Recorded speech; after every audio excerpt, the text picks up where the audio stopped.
I've already mentioned this game a couple times in this channel before, Bikini Bottom Tales, a SpongeBob fan game developed by Slice Interactive that primarily takes inspiration from Battle for Bikini Bottom, but has levels and other things from other games. Today I'm talking about an early demo that was given to me and a couple other YouTubers by the main dev himself, No Life. So thank you, No Life. Having a channel as small as mine and still being given exclusive stuff like this is really cool. Anyway, this demo isn't on the main game, but rather a side mode called Director's Cut. It's basically a horde mode where you go from floor to floor destroying as many robots as you can while collecting experience to upgrade SpongeBob and lasting as long as possible. This is of course a very early demo, so there's only 2 floors, one being Jellyfish Fields and the other being Goofy Goobers from the SpongeBob movie, or I guess more accurately the movie game. The mode starts off in the hotel, Krusty Towers, an obvious reference to that one episode of the same name. It even has that plaque. It's one of the few season 4 episodes I actually really like, so it's cool to see it here. Anyway, once you go into the elevator, it takes you to floor 1, Jellyfish Fields, with the second floor being Goofy Goobers. There's only 2 floors in this demo, so it'll just cycle back to Jellyfish Fields after you finish Goofy Goobers, but they do plan on adding more. The main goal with this mode is to find and press the 2 buttons, so you can bring back the color and activate the Enhancement Tron. You can also bring back the color just by turning the post-processing quality all the way down, and I think that's just funny. The Enhancement Tron allows you to get upgrades with some experience you get by destroying robots, tikis, or crates. Some upgrades being more health or attack power, but more importantly, you'll need to upgrade the amount of ink you can hold. Ink basically acts as a currency. There's going to be doors in the way of progress that require ink, and the elevator that takes you to the next floor is always going to require more ink than you can hold going in that floor. So upgrading your ink storage is necessary. You get ink by destroying tikis or crates, along with more shield energy, which basically just acts as a second health bar, protecting SpongeBob before he actually loses health. Obviously, the entire time robots are attacking you, some of which being from Battle for Bikini Bottom and others actually being original. These guys are where all the challenge of this mode comes from, because it can get really hectic really fast. You have the Battle for Bikini Bottom moveset, meaning you can swing his bubble wand, ground pound, and do a jump attack, though the way SpongeBob performs these moves is a bit different, as in no bubbles are involved. Functionally, they're the same moves, just, animations are different. And there's also no bubble bowl or bubble missile equivalents. Oh man, I really like how he uses a spatula from the pilot episode. Such a nice touch.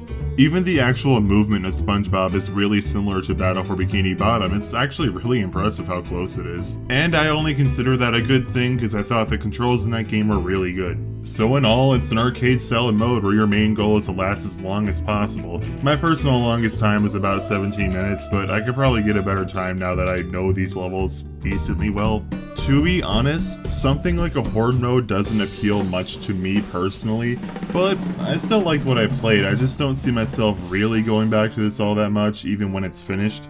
However, it's still a good mode, though I think it'd be better with some changes. I don't like how your end goal is just to last as long as possible, because unless I'm missing something here, there really isn't much of an incentive to really do anything. You could potentially just run around aimlessly for like 20 minutes and still get better results than you would if you attempted to do something.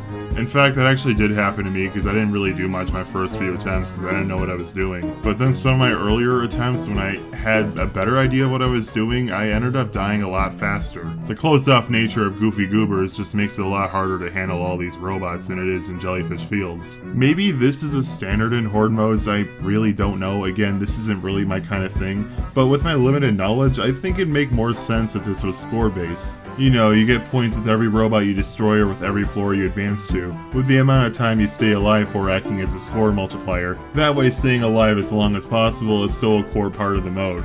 Multiplayer would also be a really great inclusion that would make this a lot more fun, but I'm sure that's already planned considering the main game will have it. In fact, this is such an early demo that all my criticisms might actually already be planned on getting addressed. So honestly, take everything I say in this video with a grain of salt, and don't expect things to be exactly the same in the final game. Other than that, I really like the visuals in this. I really love how Jellyfish Fields has herds of jellyfish flying all around the background.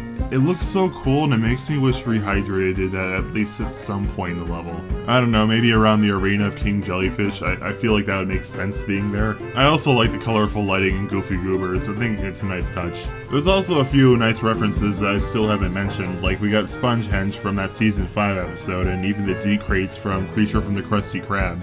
The music's pretty good too, it's just a couple remixes, but it's nice, and you've been hearing it throughout the video. And all, even if hard modes don't appeal much to me personally, I still had a good time, and this is still way better than Rehydrated's hard mode, even at this early stage. But I guess it's not saying much. I would like to see some changes, as I've already went over, and obviously more floors. But I still think this is actually pretty good considering how early on it is in development. Either way, if you're a fan of some of the better SpongeBob games, I'd recommend at least keeping an eye out on this project. Mostly for the main mode, because that's what I'm excited for. It has a lot of potential and great fan service. There's a Discord server you can join for updates and other community things, and also a YouTube channel to watch. Links for both will be in the description, along with a download link whenever the demo is available publicly. I hope you enjoyed this different kind of video of mine, and bye!